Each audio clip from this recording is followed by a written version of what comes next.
Hi, I'm Darren Miles with Darren Miles Photography, based here in beautiful, sunny Southwest Florida. Today, we take a look at yet another innovative lens, courtesy of the folks over at Sigma.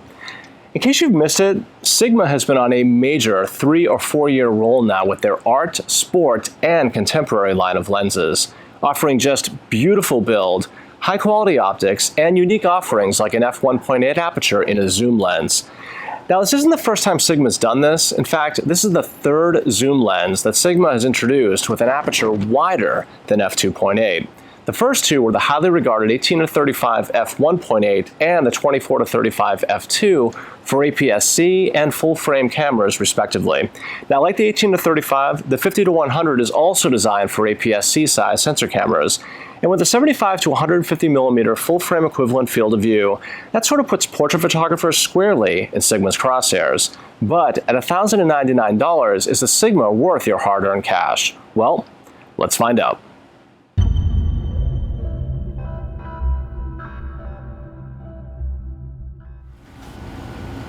Okay, so first up is the build, and like virtually all the lenses in the art line from Sigma, build quality is on a very high level. In fact, it's comparable to the likes of L-series lens from Canon. Now, the first thing that you're going to likely notice is that this is a big, heavy lens. It tips the scale at 3.28 pounds, or just under 1.5 kilograms. That's really heavy, putting this lens in the same weight class as serious wide aperture zooms like 70 to 200 f2.8s. Now, it's a really nice combination of metal and rubberized focus and zoom rings, and to me it's a really aesthetically beautiful lens. Now, speaking of the rings, the zoom ring is just velvety smooth and just offers up the perfect, and I mean perfect, amount of resistance. It just reeks of quality. It's almost like there's a really soft shock absorber inside the ring. You have to experience it to really understand what I'm referring to, but rest assured, it's of really high quality. The focus ring, on the other hand, offers up a similar amount of resistance, but it's not quite as refined, nor is it quite as smooth, but it's still really nice. The front filter thread is a very, or I should say slightly unusual 82 millimeters. The lens hood is built to a very high level as well. On the inside, it's a very complex formula of 21 elements arranged in 15 groups. Now, included in that formula are 3 F-low dispersion elements, 1 special low dispersion element, and 1 high refractive index high dispersion glass element. Now, according to Sigma, quote, "This combination of low dispersion design works well to noticeably reduce chromatic aberrations and color fringing throughout the zoom range, as well as deliver a high degree of contrast and clarity. Additionally, a super multi-layer coating has been applied to the lens elements to reduce lens flare and ghosting to benefit working in strong lighting conditions," unquote. That's a lot. There are 9-rounded aperture blades for high-quality, smooth, and buttery bokeh. And speaking of the aperture, it ranges from f1.8 to f16. Now, the downside, for a nearly $1,100 lens, it's disappointing that it's not weather-sealed or protected against the elements. And to me, that's kind of unfortunate, because for all the accolades that Sigma's art line of lenses have received, few have been weather-sealed. In fact, it seems only the S line or sport line of lenses actually have weather sealing. And to me, that's kind of a shame, because these lenses are otherwise built to a very high level. And the lens, unfortunately, also doesn't have image stabilization, but you can't have everything. So weather sealing aside, for build, the 50-100 gets a very solid 9.5 out of 10.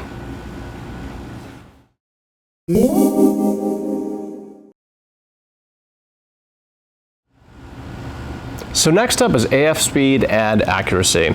The 50-100 is outfitted with Sigma's latest hypersonic motor, and AF speed is pretty fast and mostly accurate, though it's not quite up to the same speed level as, say, an ultrasonic motor from Canon, but it's pretty close. Focus accuracy, on the other hand, well, it's good, but like a lot of other Sigma lenses that I've personally worked with, it can be a little bit frustratingly inconsistent to use, specifically at f1.8. I've been using the 50-100 with my D500 here. And by the way, if you haven't used the D500, this thing is a piece of awesome. To me, it's arguably the best crop sensor camera that I've ever used. And it also has amazing autofocus, but that's another topic for another day. But what I'm gonna do is I'm just gonna aim around, and the beep is on, and we're gonna be focusing on pretty well lit and pretty well contrasted subjects, so it should lock onto something with relative ease. So here goes, something close, not bad. Far away, close. I mean, the lens is pretty decisive, but it isn't always 100% accurate. but it doesn't hunt much either. In fact, this thing doesn't hunt at all. It's also surprisingly good in low light, but that may be more to do with the D500 than with the lens. But all in, I find the AF to be fast and mostly accurate with some inconsistencies at f1.8.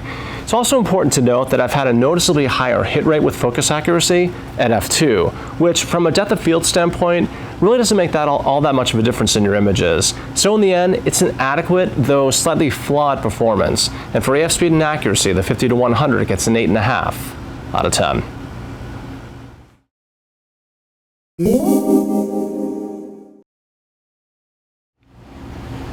So next up is what counts, and that is, how are the optics? Well, in a few words, they're very, very good, especially at wide apertures, say from f1.8 to f2.5. Center performance is reasonably sharp, which is perfectly fine for portraits. But if you pixel peep, that does in fact show us a little bit of softness. But overall, the average client wouldn't even notice that sort of thing. However, from f2.8 onwards, the center of the frame just pops, but edge performance, to my eye, still lacks a little bit. One of the other notable downsides of wide aperture lenses is heavy vignetting at those aforementioned wide apertures. Now, in Sigma's defense, they're actually creating lenses in uncharted waters here, specifically zoom lenses with prime-like apertures throughout the zoom range. And naturally, there are some compromises when you make lenses like that, because if it were easy to make them, or easy to make wide aperture zooms, everybody would be doing it. But I think we're learning why so many manufacturers have been reluctant to make them. Because in addition to the added weight of a wide aperture zoom, it's clearly difficult to make ultra sharp glass with these kinds of apertures in a zoom lens. However, in my opinion, from f1.8 to say f2.5, I found the results to be perfectly adequate and more than acceptable for the vast majority of my clients. But as with all my reviews, don't take my word for it, see for yourself. The next 2 to 3 minutes is going to be a series of stills and video clips showcasing the optical capability of the Sigma 50-100mm f1.8 lens. And give Sigma credit for trying something new, but the 50-100 falls just a little bit short of my own personal heightened expectations.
So last up is value, and what we have here is a unique, well-built wide aperture zoom lens that defies conventional wisdom, and that says zoom lenses can't have prime lens apertures.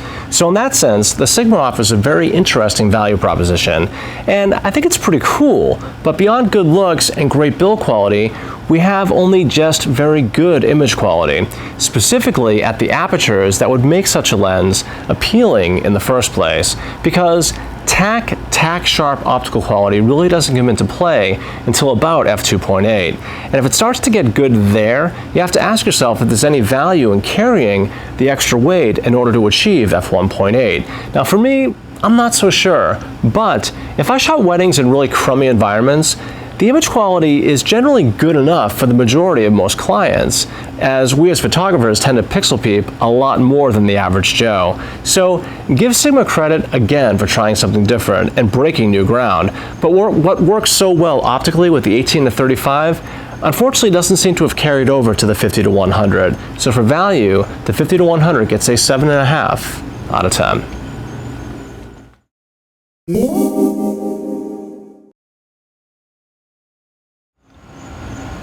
So to wrap up this review, we gave the Sigma 50-100mm f1.8 Art Series lens a 42.5 out of 50 and our recommended rating. The final word. Sigma has been winning over the hearts and minds of photographers the world over, both professionals and serious enthusiasts alike. Ever since their Global Vision Initiative revamp that's been going on for about 4 years now, Sigma has been producing lenses with outstanding build quality and really solid optics, and all at value prices.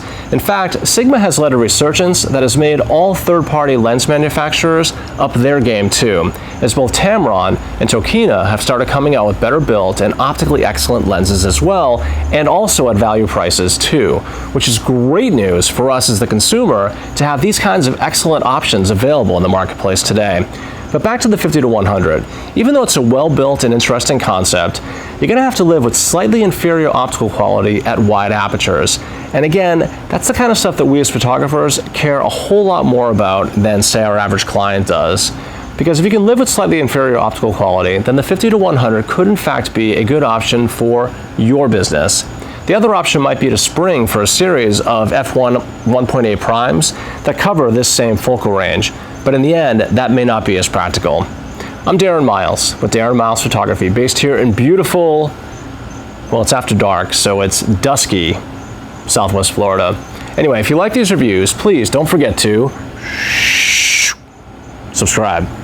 Thank you so much for watching, and until the next time, happy shooting.